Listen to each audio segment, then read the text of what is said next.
are watching Native Nations. And that footage was a sneak up from University of Washington. We showed that footage before, and I think we like it, so we showed it again for all our viewers. But today, on today's show, we have a guest today to talk about an event, and here he is right here, Tyler. Hello, Tyler. Hey, Tyler. Welcome back. Thank you. So we're waiting for him. Yep, there we go. All right, so Tyler was going to come on the show today to talking about an event that he's trying to announce to the public of what it is for, why. So before we do that, though, I'm going to talk about a powwow that's coming up this Saturday at the Native American Center, Native American Community Center at PSU. It's Anemiak Children's Powwow. It's April 17th, and April 17th is Saturday at grand entry is going to be at 2 p.m. and the host drum is going to be Bulls and Bears. Never heard of them, but they're probably good. MC is going to be Cornell P.B. Wardy. So, and then the whipman is going to be Ed Goodell. Color guard is going to be NEVA, Northwest Indian Veterans Association.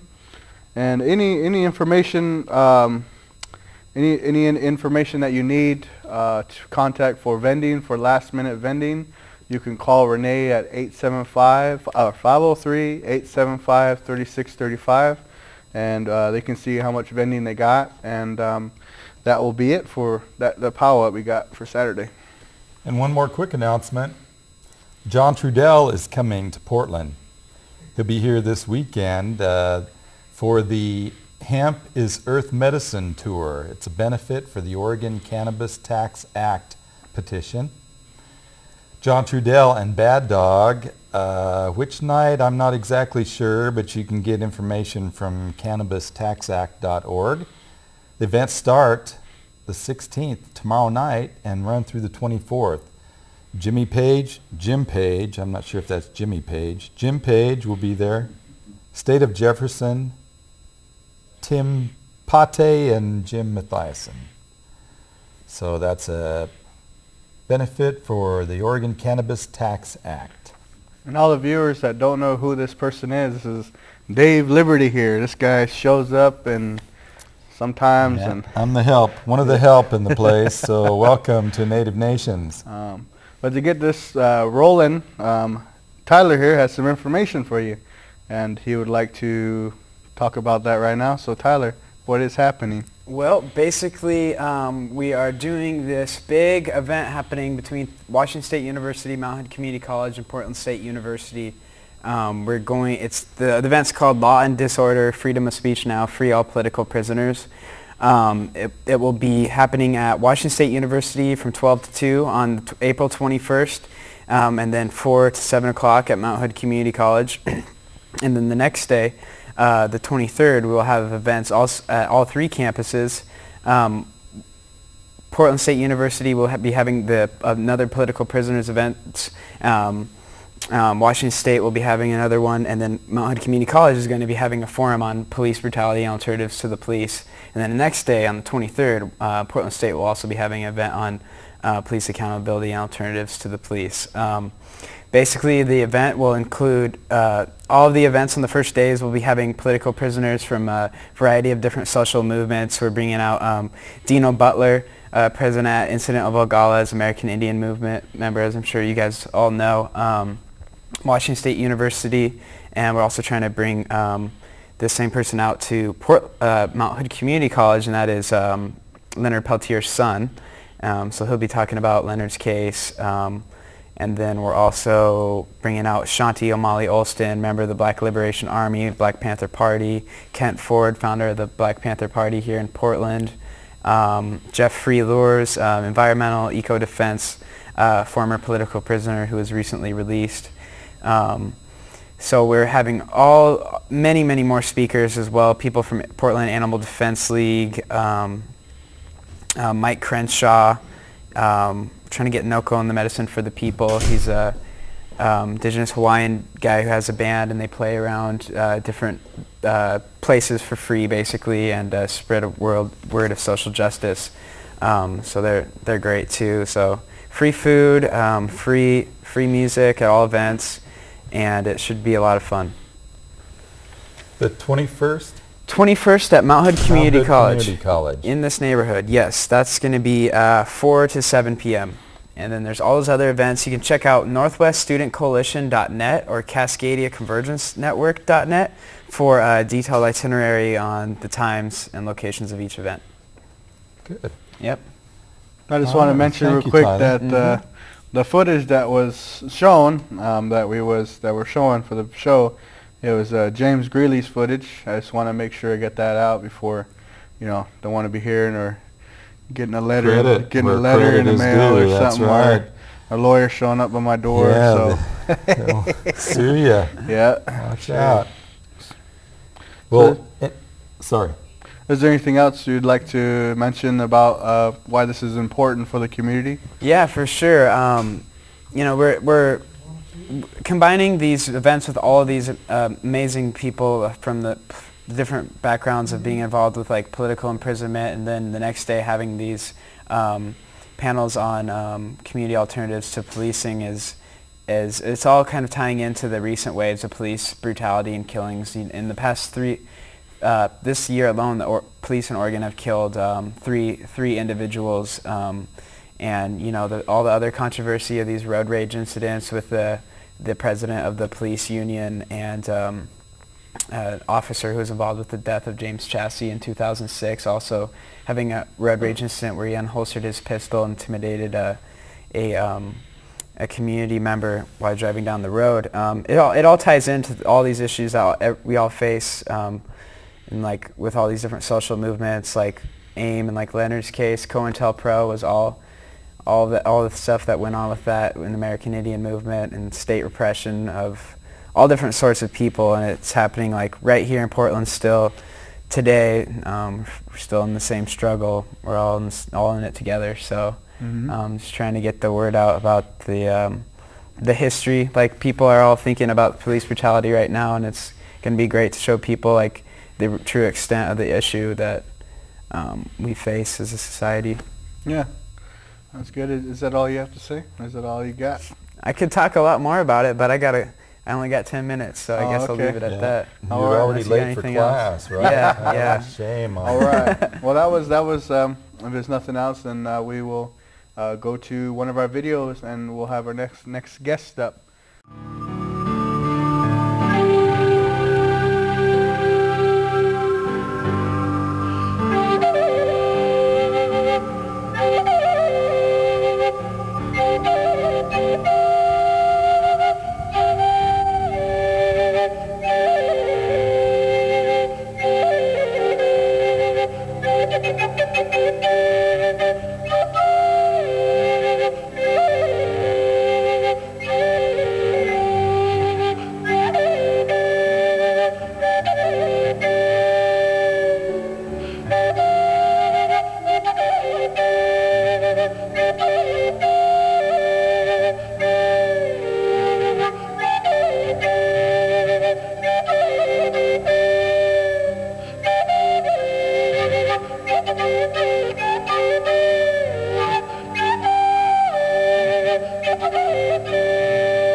And welcome back to Native Nations.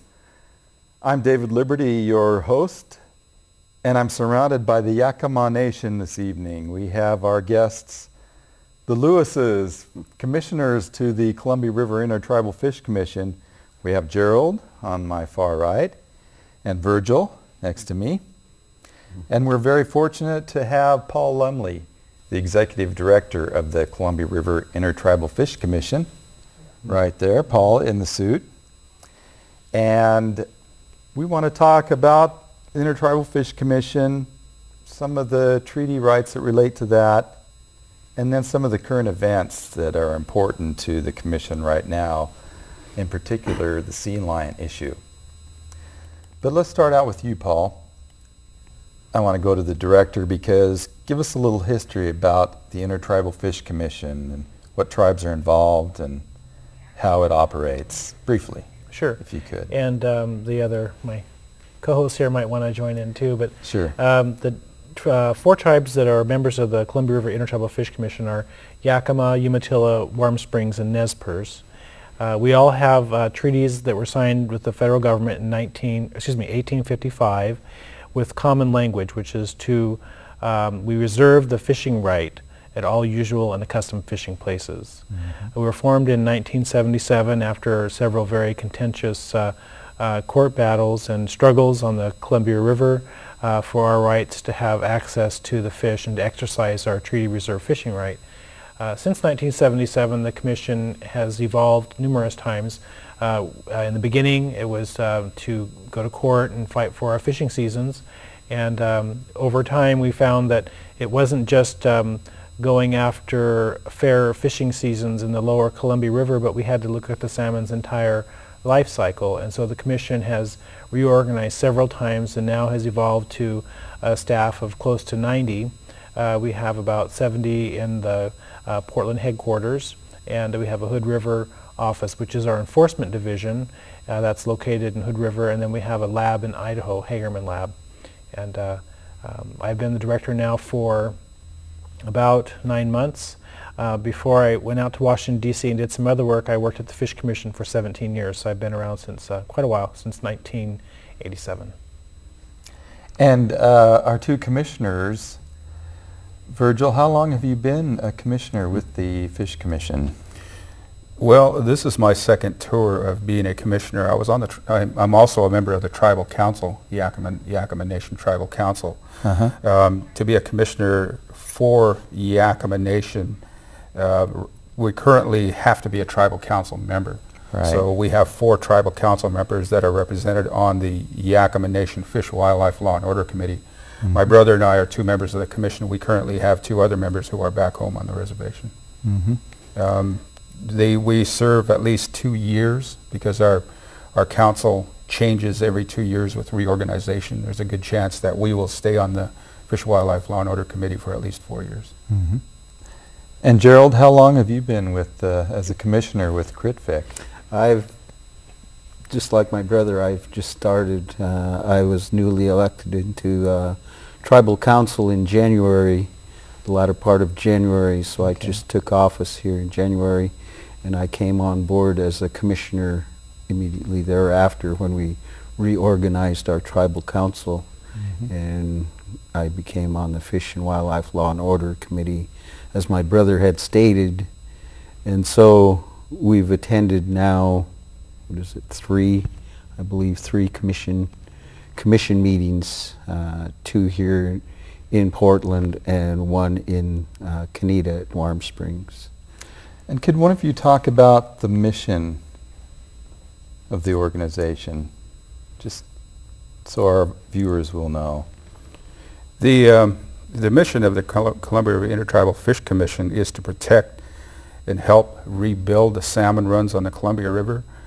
Each one of our tribes, the Yakima, Umatilla, Warm Springs, and Nez Perce, each are charged with rebuilding the salmon runs in their respective regions.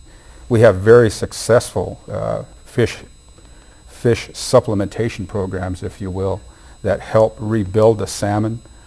Each one of our tribes have work towards rebuilding the salmon, not only salmon, but steelhead, and we're working towards rebuilding the eels and the sturgeon also. So each one of us are charged with that. And together we come together as a Columbia River Intertribal Fish Commission to form a nucleus so that we can work collaboratively and work together rather than one individual tribe working by themselves. We share information, and that information is shared between all the tribes so that one tribe who is very successful will share that information with the other 3 tribes, and the other 3 tribes will take it, maybe amend it just a little bit, and in that way we can become even more successful.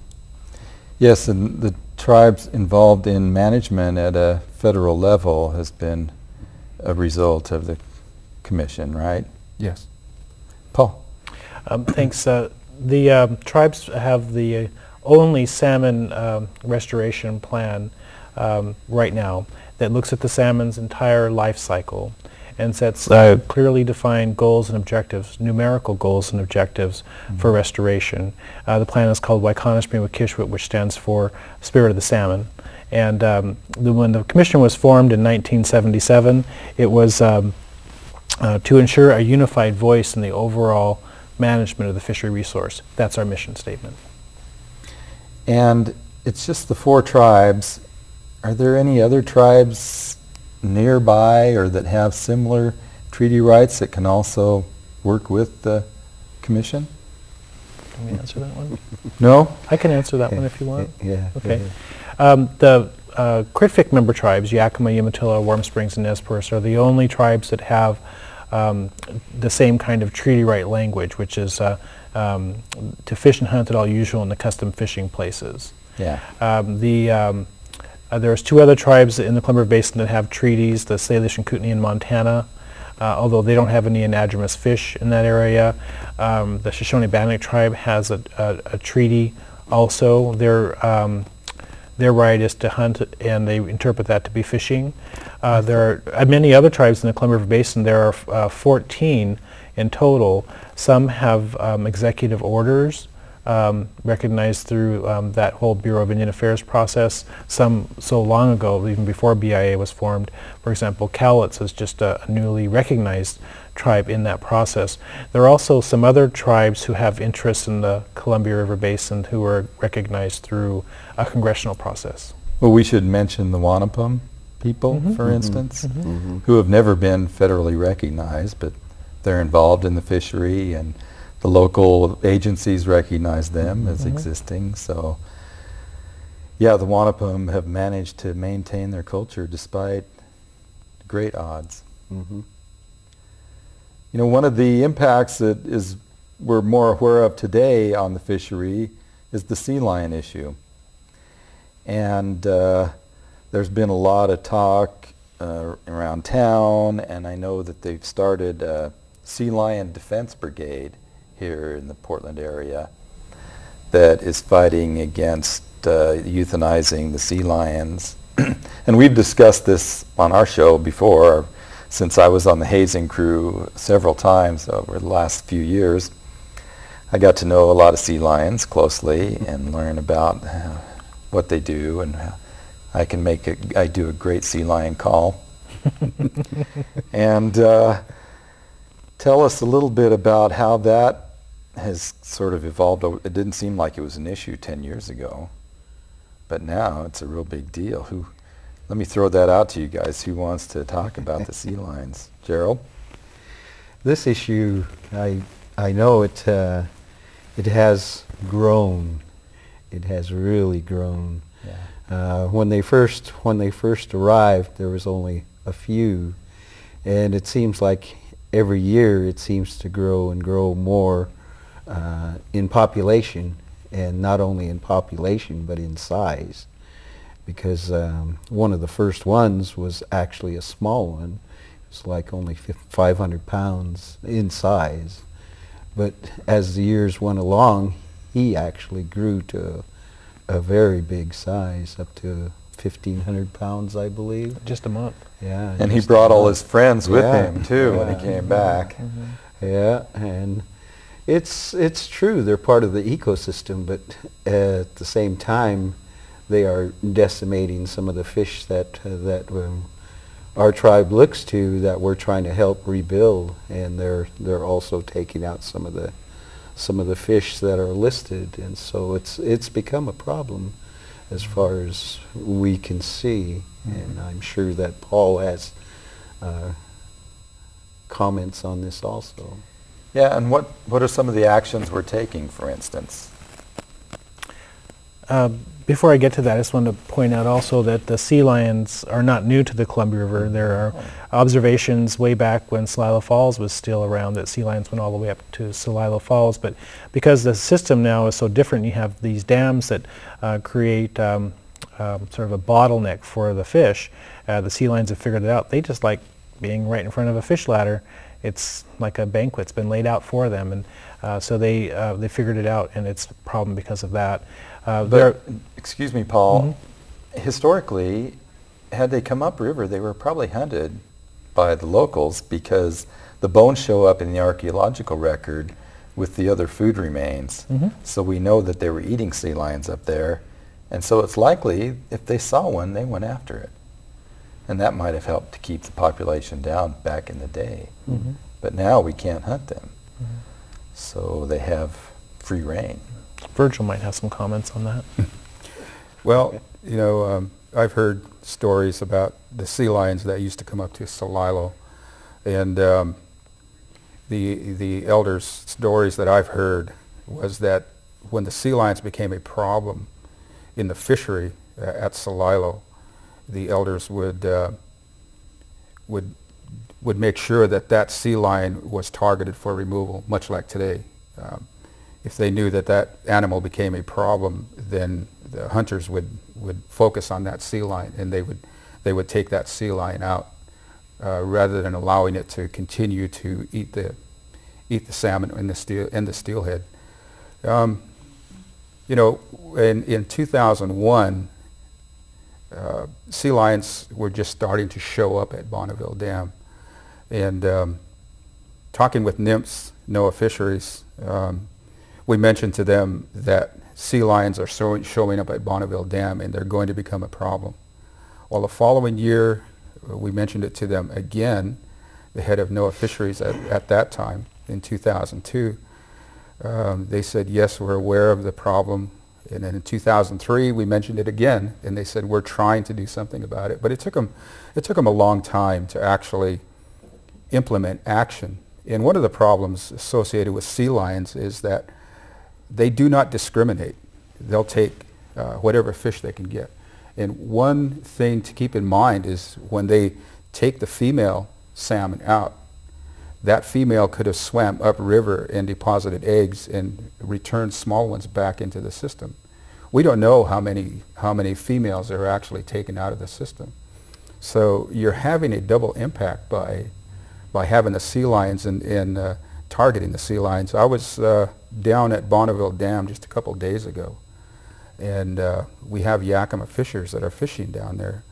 And one of the fishermen caught a salmon, and he started reeling it in. And you could just see this big wall of water coming towards the shore after that fish. Exactly.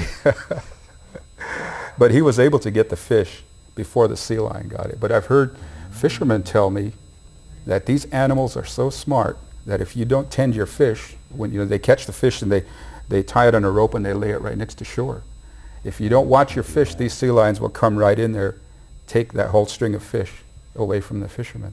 I mean, they become that smart. Well, you guys may not have heard, when I was on the scaffolds with Clifford Shippensauer about 3 years ago, there was one above the dam, above Bonneville, in the North Bonneville Inlu fishery. And as he'd caught a salmon in his hoop, was pulling it up, and the sea lion came right into his hoop, grabbed the salmon, went right straight through the net, Wow. and was gone. And he was lucky that we didn't have a rifle handy, because we'd have killed him illegally. When something like that, he ruined the net. Oh, sure. And took the fish. And at that point, it became a big issue for Clifford and I. Sure. So they are getting above the dam. Yeah. David, you asked a question about what are we doing about it? Yeah. And our prescription or actions that we can do are limited by federal law. Sure. There are two different kinds of sea lions in the Columbia River. There's the California sea lions and Steller sea lions. They're both protected under the Marine Mammal Protection Act. The Steller sea lions are the larger sea lions, and they're protected under the Endangered Species Act. So there's much more protection there. The Marine Mammal Protection Act did a pretty good job at restoring the population for the California sea lions. They're back up to the population that they really should be. There was a big issue in the Puget Sound area. I believe it was what was it, Blaylock? Ballard locks? Ballard locks, yeah. And the Act, the Marine Mammal Protection Act, prevented any actions to remove the sea lions, and it actually decimated the steelhead run up there. They were listed under the Endangered Species Act. Wiped it out. And they probably never will recover. There's a few left, but they're basically gone. Yeah. And so there was an amendment made to the Act, Section 120, which allowed for some actions to even remove sea lions, especially problem sea lions, by lethal removal. The Columbia River Intertribal Fish Commission participates not in that kind of a program. We are trying to harass the sea lions away from the ladders right below the dam where they're congregating, and we do so with some small explosive devices that scare them away. But we're not involved in the lethal take of the sea lions. And it's only the Californias that are euthanized. Correct. None of the Steller sea lions can be taken. Correct. Yeah. But the Stellers, as I understand it, they are a threat to the sturgeon that congregate just below Bonneville Dam. You guys know much about that? Mm-hmm. Their impact on the sturgeon? Yep. Yeah, they tend to favor them. I understand that they take out sturgeon, but also lamprey are eels. They target those, and that's they're becoming pretty close to threatened. We're especially up above. Our lamprey population is dropping dramatically, and so we're trying to do things to protect them also. So I know it's a big concern with all four tribes that are involved: the Warm Springs, the Nez Perce, the Umatillas, and the Yakimas. Yeah, and the lamprey tends to get overlooked, I think, by the general population. Yes. Because the salmon presents this beautiful image, and lamprey is some sucker on the side of some nice-looking fish. So the lamprey, they get the short shrift, but you know, we've been eating lamprey since we began eating, I presume. They've been a food for our people forever. And there was a petition to get them under the Endangered Species Act or to protect them, but that was denied for lack of funds. Is that true? I'm not quite sure what the reason was for the denial of the listing, but the petition to listing is still there. There's just been no action on it. We have photographs of the sea lions with lamprey in their mouth. Yeah. The lamprey, they don't swim like salmon, and when they're trying to get into the ladder, they do so with suction cups, and so all the sea lions have to do is just walk and pull it right off the concrete wall. Yeah. There's a bigger problem, I don't know if it's bigger, but a new problem of sea lions at Willamette Falls too, and that's been in the newspaper recently, and there's going to be, I think, probably some controversy over the actions there as well. And I don't know if your viewers know this, but the four tribes also have fishing activity at Willamette Falls. That's one of our usual and custom fishing areas. Yeah, for lamprey. And salmon. Has there been a salmon fishery, tribal salmon fishery there at Yakima? I think by the Yakima, right? Yes. Yeah. Well, we were hoping to get our phones operating today to take some call-ins from our viewers because we know that people have opinions about it. And I don't know if they're working in the background or not to try and get that going. Maybe if we're lucky. But let's talk a little bit more about the management that the tribes are involved in. Now, it's not just the sea lion issue. We're involved with that, but we're involved with managing lamprey, right? Mm-hmm. And managing sturgeon. And is there any other? Steelhead. Yeah, steelhead, salmon. How about whitefish? Well, we don't, I'm not quite sure what you mean by whitefish, but we do have some fish that have white flesh that are a problem. We have a lot of shad, some pike minnow. Well, back when I was a kid, we used to fish for whitefish, and even back home on the res, they were just called whitefish. I don't know what they really are. Do you guys know?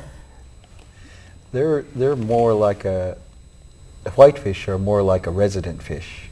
Yeah. Yeah, like a Resident trout. local. They don't go out and they don't come down and actually go out to the ocean. They stay in their tributaries in the rivers wherever they're at, and they also go up into the mountain area. They're more stay-at-home fish than they are like a salmon. We also, you're talking along the lines, we're all also working with sockeye, which are blueback salmon or what you call, but the sockeye salmon, we're in the process of trying to return them back into our Yakima River system. And this last year we had a ceremony up there in Lake Cle Elum to where we transplanted 1,000 adult sockeye back into that system. And Lake Cle Elum was one that originally had sockeye that returned back up to that system, but due to the dam up there, they were no longer able to get back up in there, so that run decimated up there. And so this was the first year that we was able to get sockeye back in there. Good. Yeah. To add to that just a little bit, Dave, there's a lot of habitat above Cle Elum, Lake Cle Elum. Yeah. There's a lot of habitat that hasn't been utilized for since the dam has been built. And my brother, he worked for fisheries for a number of years, and what they used to do is, and I'm sure that they're still doing it, the area up above Lake Cle Elum is sterile, considered sterile. There's no nutrients there. You know, salmon carcasses that go back to their spawning grounds, when they deteriorate, they put nutrients back into the system. Well, above Lake Cle Elum, there has been no carcasses there. So what our fisheries program has been doing is taking carcasses up into that area and put those carcasses back into the system, so the system doesn't become sterile. It becomes suitable for fry. By taking sockeye back up into that system, they will go up and utilize the area for spawning, and those fry will come out and they'll have some nutrients to eat. And so we just recently had a meeting with the Canadian tribes. My brother and I went up there, and it was a collaboration between their nations and our nation, and it was set up previous to my getting back on council, and it deals with sockeye also. We're in the process of getting eyed eggs from their area, because anadromous fish don't recognize boundaries. They swim through the United States up into Canada, and they spawn up there. So they have an abundance of sockeye up in that As long region. as they can get by the dam. Right. Yeah. And And so, by the sea lions. Yeah, by the sea lions, yeah, the gauntlet. and so what we're doing is we're working with the Canadian tribes up in that area, an agreement so that we can get eyed eggs from them, bring them back down to where we're at, and raise them up to a certain size, and then put them back into Lake Cle Elum. Great. So, Just a little bit on the biology of the fish. Sure, Paul. When you release a fish into a stream, or if it's born there, it'll go from this little tributary way up in the mountains all the way, maybe even to Alaska, and then it swims all the way back to the same place where it was when it was a little guy or an egg. They're amazing. It's just incredible how they do this. But what Virgil's talking about is if you pick up a fish, and especially when they're really young, you can imprint them on another tributary, and so you can take populations that are very healthy, like the sockeye in Canada, and move them to another tributary and rear them there for a while, and they'll come back to that same location. So you can take advantage of these very healthy populations and start rebuilding. And I am so proud of all 4 tribes. They have worked so hard over the last 30 years to restore salmon populations. We actually reversed the trend. It looked like the salmon were going to go extinct, which would have decimated tribal culture. But the 4 tribes fought really hard. They got acts of Congress, they got funding from the federal government. They did the work. They were the ones who are putting the fish back in the rivers. And so I am so proud to work for the Columbia River Intertribal Fish Commission. The work that they do is a great service, not just to Indian country, but to everyone who catches fish. Everyone benefits from it. Oh yeah, the benefit extends far beyond what the tribes can take. I mean, we want to provide the bounties, so we just take our share and leave everything else for the rest of it, you know, to go upstream and stuff.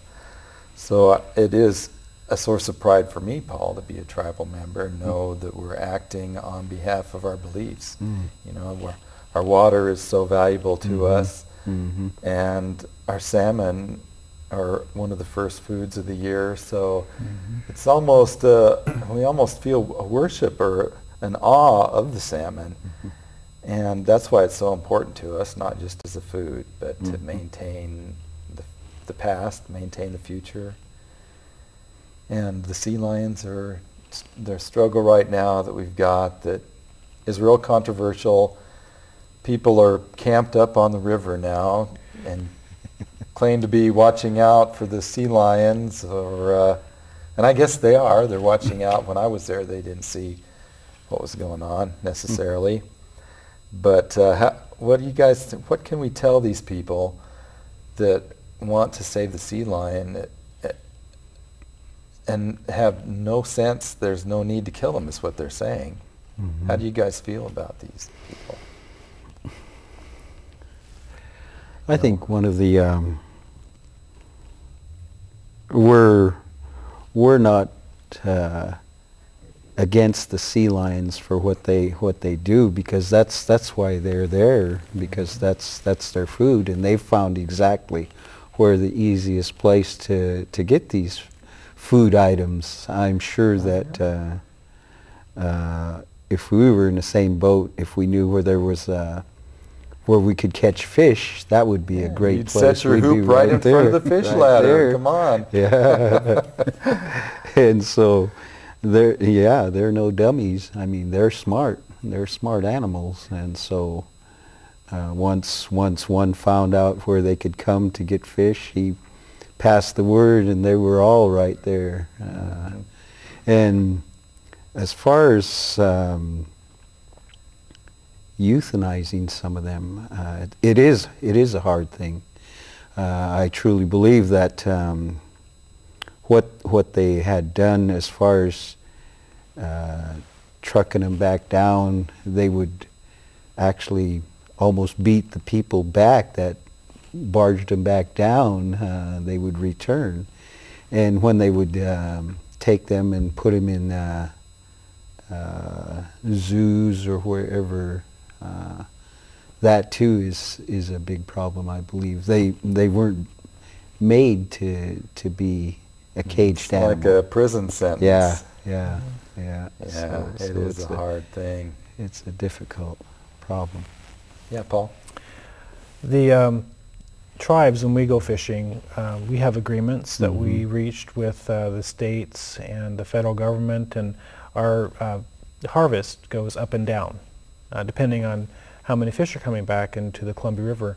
But the sea lions, they don't keep track of how big the run's going to be that year, or have any guidelines like we follow. And so when the fish... Somebody's going to have to do something about that. We'll put a sign underwater. But so when the fish runs go down, they continue to eat the fish, and we don't want to see what happened to the Puget Sound still had happened to our fish at the Columbia River. We didn't put that dam there. And so we have to do something. And if it means going out and harassing them, we'll do it. If other parties want to go out and do lethal removal, if they're a real problem, sea lions, and they've done everything they can to move them out, then, you know, we'll support them. But our support was not an easy road to get to. It's something that we struggled with as Indian people ourselves. But we did reach the conclusion that we had to protect the salmon. Mm-hmm.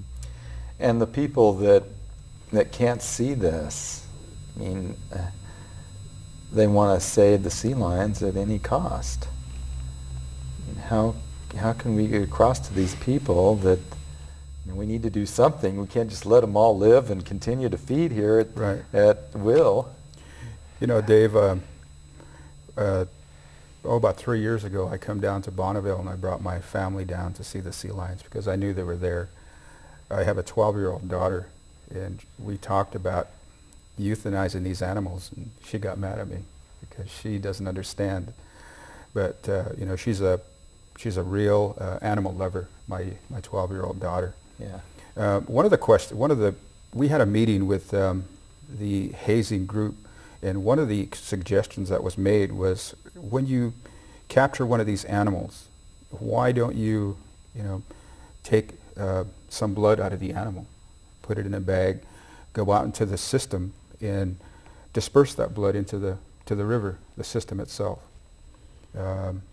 See if you get a reaction from the active sea lions that are in the area. The thought is that if that blood is dispersed in the water, maybe the other sea lions will get the hint that they're not supposed to be there, at least for that time frame, without actually euthanizing the animal, to see if that would work. And I don't know if they've tried that. Another thought was, you have areas where these animals can swim up there. After feeding, they climb out of the water, comfortable areas for them to relax. Why not make those areas not so comfortable? Create areas for them where if they have to get out of the water, they have to swim way downstream somewhere, not a cement bank there where they can just jump up there and kick back after feeding. Kind of like little spikes, how they keep pigeons off of the rails. Yeah, exactly. Yeah, I can see how that would be effective. The commission, through their expert guidance in building the Fish Commission, we adopted the gravel-to-gravel salmon management that I talked about, and it's accompanied in the Waikanash-Wimikishwit spirit of the salmon. We look at the salmon's entire life cycle and do whatever we can to bring the fish back. And this is one of our actions, but we have a whole host of other actions, and we're looking at every stage of the salmon and doing what we can to make sure that there's salmon in perpetuity, that there's salmon for the next 7 generations. But we're also there to make sure that we have the ability to exercise our treaty reserve fishing right. That fishing right wasn't one that was granted to us in the treaty. That's something that we reserved. But in order to exercise that right, we need to have the fish in the river. And so we're doing everything we can. What we're doing with the sea lions is one part of it, but and it's an important part. But we're going to look at everything and do everything we can to make sure that there's salmon forever. Great. And I heard there were going to be an extremely large run of spring Chinook this year. Are indications that that is true? Currently, the numbers are picking up. The numbers are a lot higher than they were last year, and we also take a look at the runs by the Columbia River. It's called DART, Columbia. I can't remember the name of it. I know it's DART, Columbia River DART, but it does the daily counts. It shows the daily counts. You log onto the computer and you can see the actual counts for the day before yesterday's count. And so by following that, and it also shows a 10-year average for the past 10 years. So by logging on and seeing the counts, the actual counts are higher than they have been for the past 10 years. So there is an indication that a large number of salmon are working their way up the river. Now seems like I go to the Corps of Engineers for the daily fish count from Bonneville, and then it has several other dams upstream. Mm-hmm. In the Fish Passage Center, would that be another good source for our viewers who want to know about the salmon numbers? Mm-hmm. And I'm not sure if we gave out information on CritFic, like our website. Sure. Well, how about if I cover some of the first stuff that you brought up first? Okay. Thanks. The spring Chinook forecast this year is for 470,000 spring Chinook. More fish than were around when Bonneville Dam was built.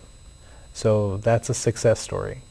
The prediction, though, is based on a very large return of jacks, which are precocious males, or the smaller of the salmon. For some reason, though, we're getting an enormous amount of jack returns, and they use the smaller fish to predict the next size up. So while the prediction of 470,000 is huge, we're very cautious because we don't know what's going on in the Columbia River Basin, but for some reason we're getting a lot of small fish back. Could be climate change, could be something that's going on here in the Columbia River Basin. We're just not quite sure, but our predictive methods aren't as accurate as we would like. Another thing to think about is most of those are hatchery fish. There are not many of those that are wild fish. We still need to continue to do what we can to protect and restore habitat, and to use hatcheries in a responsible way as a tool for restoring naturally spawning populations. Sure. And you mentioned outplanting, which that had some controversy too. When you take a fish from another system and take its progeny and put them in another system, is that still, I mean, is it still a wild fish? I mean, I don't see what the controversy is really, but I know a lot of people feel that way, that some people don't want us to even restore salmon to a stream where they're extinct, because they wouldn't be wild salmon then if you restore them to where they've been extinct. And that, I mean, it amazes me some of the arguments that people have to keep salmon from returning to spawn in their spawning grounds. That's the same way with our hatcheries, because our hatcheries are supplementation hatcheries now. What we do is we take, we trap fish up at Rosa Dam, which is in the Yakima River Canyon, and we trap every fish there, but we interrogate each one, hatchery and wild, and we only take back wild hatchery fish back up to the, wild fish back up to the hatchery, and they are used as brood stock. So the parents of the little guys that are raised at the hatchery are from wild fish, but they are taken back to the hatchery and they're released from the hatchery, and when they come back we interrogate them as adults, but we allow them to go up and spawn naturally, and the next year we collect wild fish again that we take to the hatchery. So in essence we're supplementing the wild stock that are out there. Yeah. Yeah. Great. Yeah. So the parents that are taken back are wild stock, and so the same way with the hatchery fish that are go down and come out to go to the ocean and they return, they're not taken back to the hatchery to be used as brood stock. They are just allowed to go out and spawn naturally, just like the wild fish are. And along those same lines, they don't swim right back to the hatchery.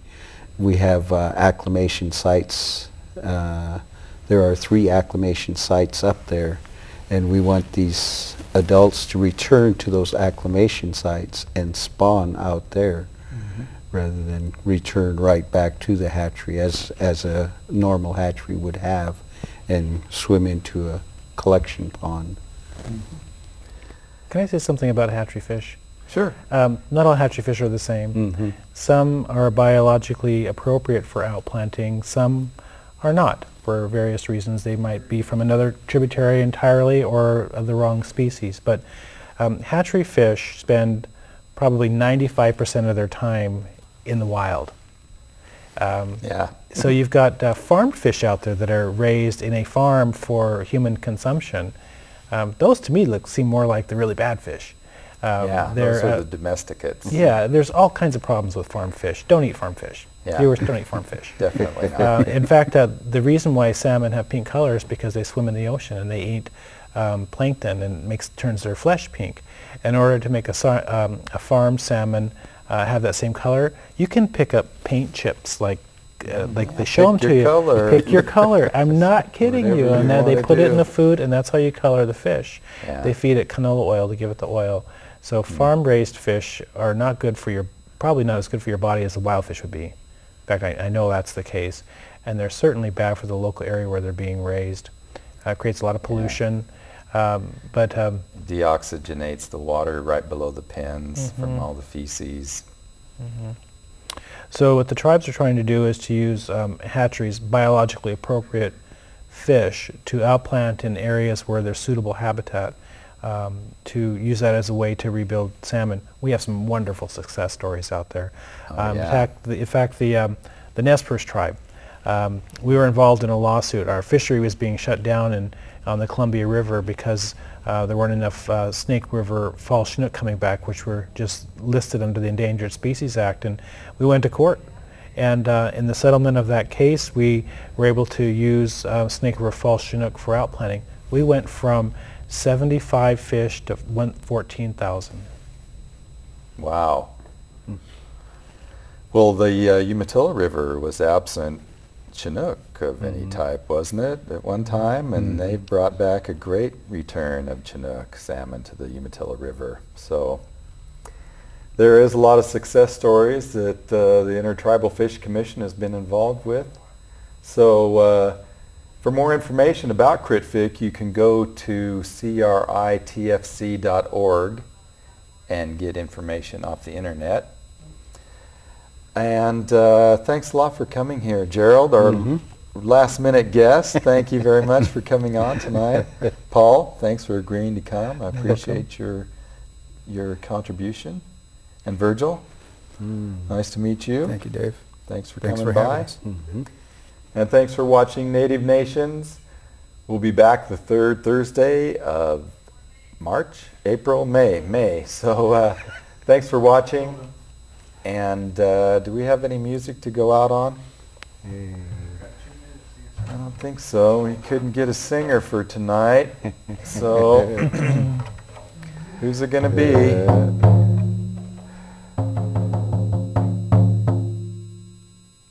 Let me see if I got the nerve here to sing a song.